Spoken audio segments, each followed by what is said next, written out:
Kali ini kita akan membicarakan tentang sifat sebuah putusan hukum. Sifat sebuah putusan hukum, selain dia mengakhiri pada perkara di persidangan, tetapi juga harus mencerminkan 3 hal utama yang disebut dengan tujuan hukum. Apa itu? Yaitu pertama, dia harus mencerminkan adanya keadilan.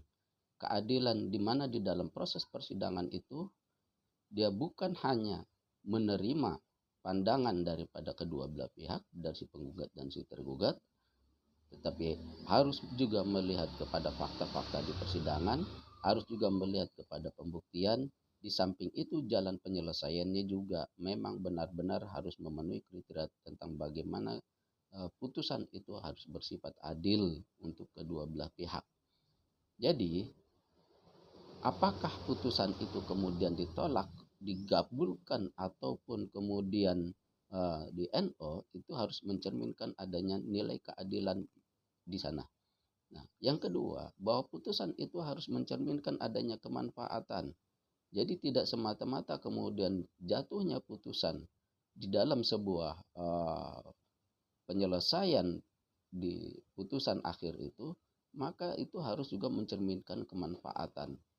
Jangan sampai kemudian putusan yang dilakukan oleh hakim itu kemudian tidak berguna, baik bagi si penggugat, baik bagi si tergugat. Ketidakbergunaan itulah ya berupa kemanfaatan, sehingga akhirnya putusan itu menjadi absurd dan tidak jelas. Yang ketiga, bahwa putusan itu harus mencerminkan kepastian hukum.